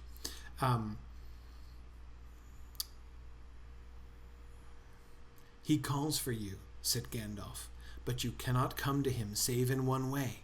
You must go out to the battle of your city, this is of course a later draft. Go out to the battle of your city, putting away despair and risking death in the field, and he must struggle for life against hope in the dark ways of his fever. Then perchance you may meet again. And then he changed this too. For unless you go out to the battle of your city, putting away despair and risking death in the field, you will never speak again with him in the waking world. He will not wake again, said Denethor. His house is crumbling. Let us die together. At least we can go to death side by side. Again, changing. At least we can go to death side by side, said Denethor. That lies not in the will of the Lord of this city or any other, said Gandalf. For you are not yet dead, and so do the heathen kings under the dominion of the Dark Lord, to slay themselves in pride and despair, or to slay their kin for the easing of their own death. Okay. Gandalf, very explicit. Gandalf is very explicit with what his there is a good outcome, right? Denethor has a good choice, but he has only one good choice. There is one good choice that he still has the power to make. He could put away despair and risk death in the field. Go out to battle, where you may die. And by the way, I would guess, and this, of course, talk about speculation on speculation, had Denethor done that, I bet he would have died, right? But like Boromir, he would have died well. That's what I think the parallel is here that Gandalf is suggesting. Boromir fell, but Boromir repented. And the death that Boromir died shows his repentance, right? And I continue to believe that this is what Aragorn means when he says, you have conquered, right? Few have won such a victory, James, exactly. Denethor is not among those few, James, right? Denethor has that same choice, and he would be making a very similar choice. Turn back from despair. Turn back from pride.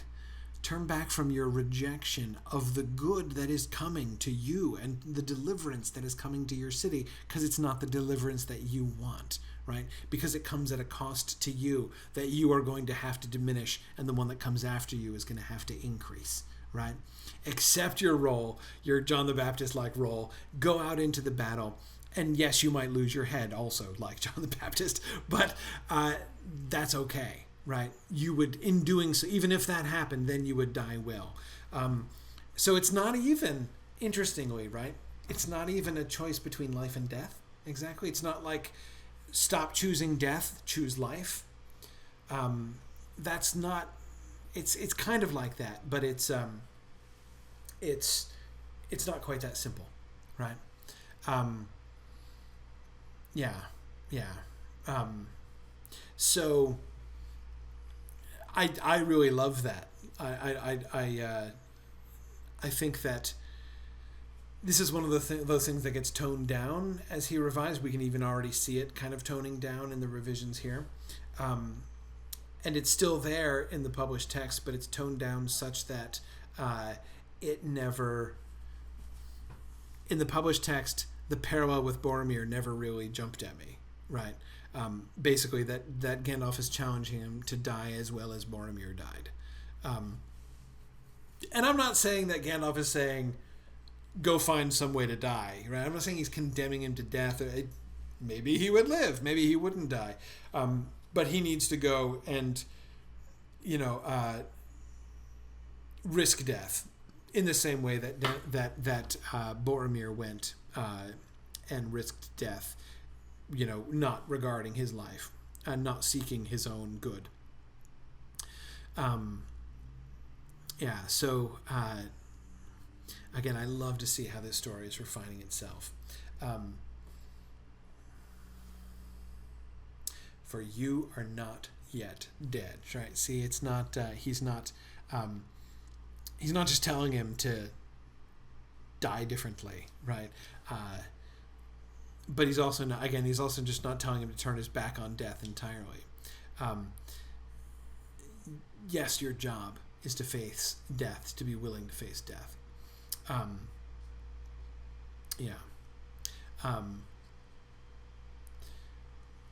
So do the heathen kings under the dominion of the Dark Lord to slay themselves in pride and despair, or to slay their kin for the easing of their own death. And that's Gandalf's sickest burn yet, right? This started, right? This Denethor's madness comes to a crisis at his shattering guilt over Faramir's wounding and apparent moral condition, right? He believes that it's his fault that Faramir is dying. And for Gandalf to say, look at what you're doing, right? You are killing Faramir like one of these heathen kings under the dominion of the Dark Lord in order to ease your own death, right? Because you're giving up on life, but you're not just giving up on life. You're taking life away from your son too, just to kind of make it easier for yourself to have company to go along with you, right? You're leaving everything behind. You're setting fire to your world and leaving it behind, but you want to go with company. You want your son and you to go out together. Why? Because you don't dare to go off on your own, right? So I mean, it's that's gotta hurt a lot. That's a really deadly jab by Gandalf there. Back to his revised version of the Palantir and its role.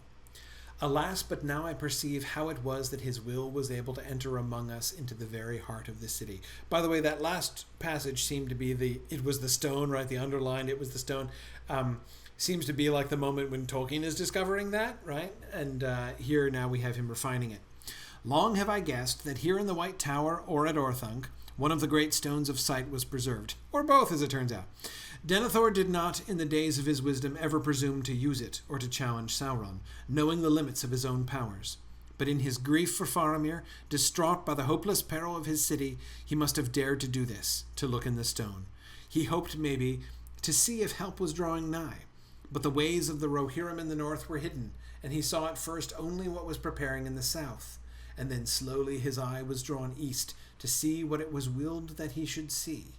And this vision, struck out, true or false, of the great might of Mordor, fed the despair that was already in his heart until it arose and engulfed his mind.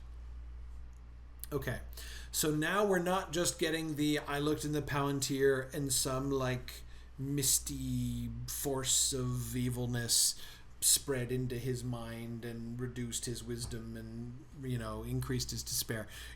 It's nothing like so vague anymore. Now we have a clearer articulation of the mechanism by which Sauron manipulated him. Okay, so now keep in mind, as Christopher points out, in this early version, notice that the story is he had never looked into the Palantir until that day, right? He had never looked into the Palantir until when he goes up into his high tower. When Faramir is brought in, he goes up into his high tower and he comes down, and Pippin says that he looks changed, he looks aged, right? He looks, he looks drained. That's the first time he ever looked in the Palantir, and that's the moment when this despair descends into him. Okay, so we have the concept. So we're on the doorstep of what I was calling that final layer of the madness of Denethor, right? That is the Palantir being used as an instrument now, him being manipulated in this really interesting and indirect fashion, rather than him just being kind of, Sauron putting the despair whammy on him through the medium of the Palantir. So Denethor, looks to the north, sees no Rohirrim. Looks to the south, he saw only what was preparing in the south. So he looks to the south and I think still sees Aragorn. Right? Still knows that it's Aragorn in the ships? Probably. I think it's around this point. I don't remember exactly where. I'm forgetting. You guys can remind me if you remember more clearly. Tolkien is starting to waver on the question of whether or not Denethor knows that Aragorn's in the ships, right?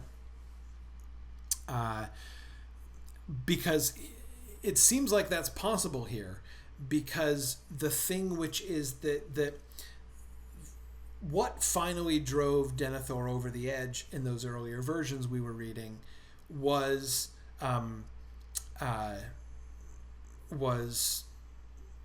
king coming, right? This fact that win or lose, Denethor was screwed, right? Win or lose, Denethor's Gondor was gone, so what's the point, right? That was the final, that was the straw that broke the camel's back, right, for Denethor earlier on. Now, it seems to be simply despair.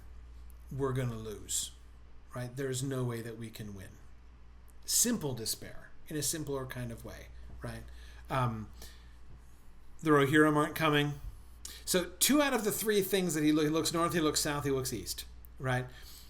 North, we're going to lose because the Rohirrim aren't coming. East, we're going to lose because the armies are coming in, right? The armies of the East, he's barely even started. We're hosed.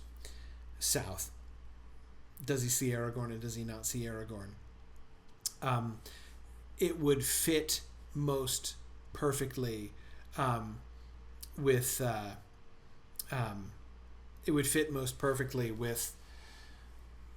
the other 2 if he does think that the ships coming up from the south are the Corsairs of Umbar, right? If he looks to the north, no Rohirrim. Looks to the south, Corsairs coming. Looks to the east, more armies. Conclusion, it doesn't matter. We're going to lose, right? Now, interestingly, that is an oversimplification of the situation. That's a less complex reason for despair than he had before, right? Yeah, Arthur says it's interesting that he doesn't look west like a good Númenorian. Yeah, I agree. It is interesting, Arthur, isn't it, that looking into the west is the only direction that he doesn't look, right? That's really kind of nice. Yeah. Oh, yes. No, Evan, I don't think... No. There's no reference to... Evan was asking if in the Council of Elrond we got yet the the bit about Denethor preferring, Saruman to Gandalf. No, definitely not. Because the last time the Council of Elrond was ages ago, and back in the Council of Elrond, Gondor was still Ondor or the land of Ond, and we knew almost nothing about it. I mean, it was still the story of, those darn Gondorians who kicked the Dunedain out, and Aragorn's still bitter about it. That's what we had last time we were there. So yeah, no, Denethor didn't exist. Saruman wasn't even clearly a traitor yet. So no, he was getting there, but still no. Gandalf didn't have a research trip to Minas Tirith. None of that stuff happened.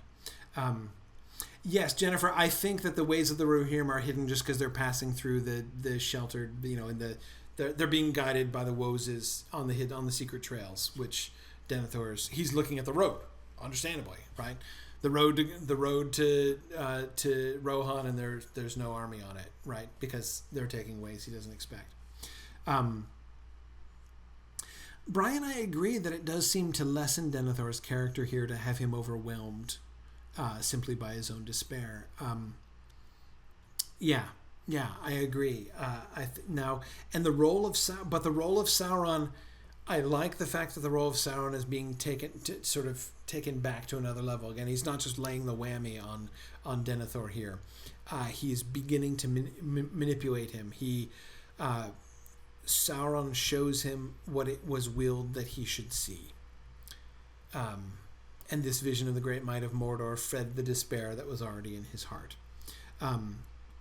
Stephen says, so Khan Buri Khan is responsible for Denethor's despair. Oh man, that's a lot to put on poor Khan, but I guess so, indirectly. Okay. Pippin on the walls.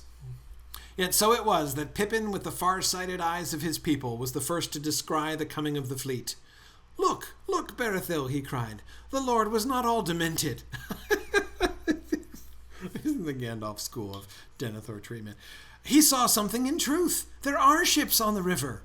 Yes, said Berethil, but not such as he spoke of. I know the something of those ships and their sails. They come from Umbar and the havens of the Corsairs. Hark! And all about them men were crying in dismay, the Corsairs of Umbar! You may say what you like, and so may they, said Pippin, but this I will say for my lord who is dead. I will believe him. Here comes Aragorn. Though how and why in this way I cannot guess. Here comes the heir of Elendil, he shouted, but no one, not even Berethil, took any heed of his small voice.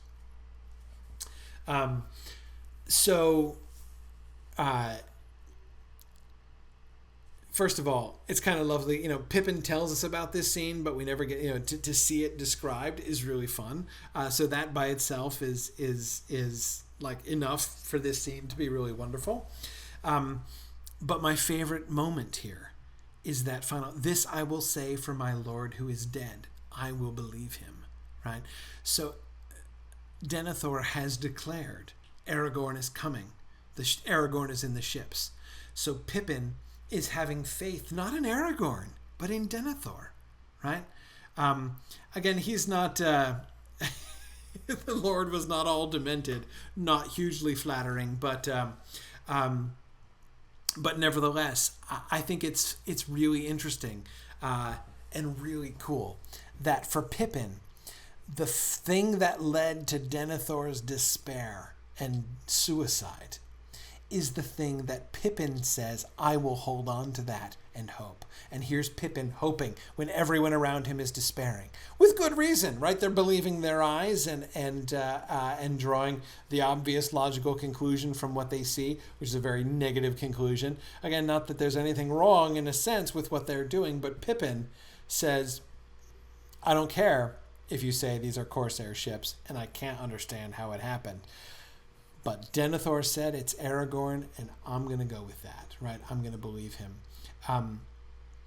So that is, I think, really, really interesting that Pippin, in this moment, becomes the instrument of transforming the very core of Denethor's despair into hope.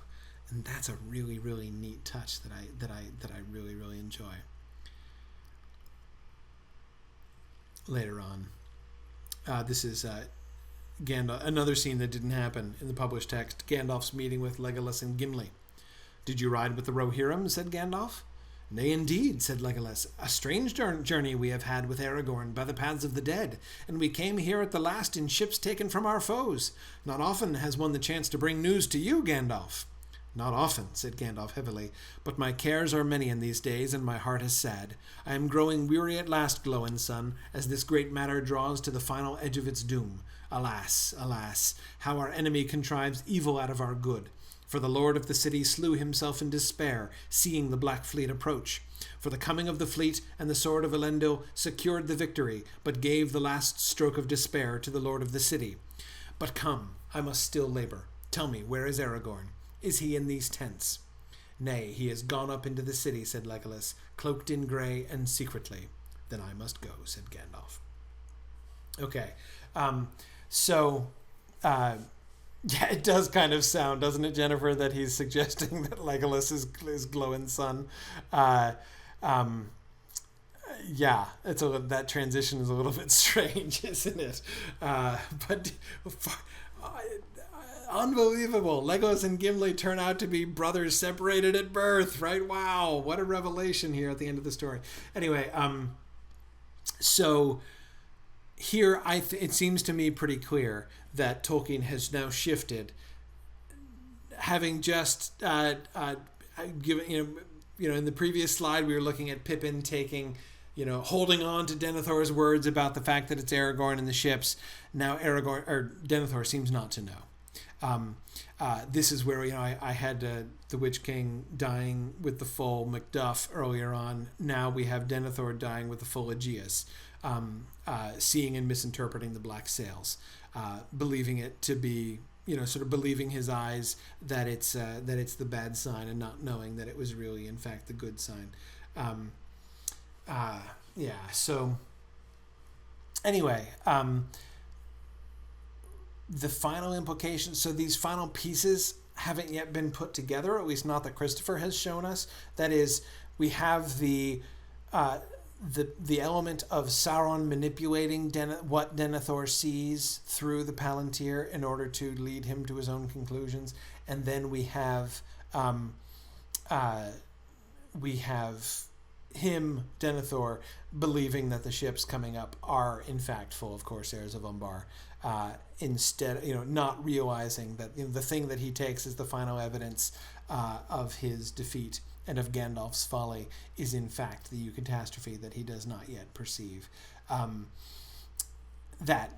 that what I've been calling that last full layer of richness and depth to the madness of Denethor, it's not quite fully there. It hasn't fully come together yet, but it is. He is finally laying that in. Okay. All right, I'm going to stop there. That's pretty good. We didn't quite get to the Houses of the Healing, but the Houses of the Healing, stuff I have about the Houses of the Healing is fairly...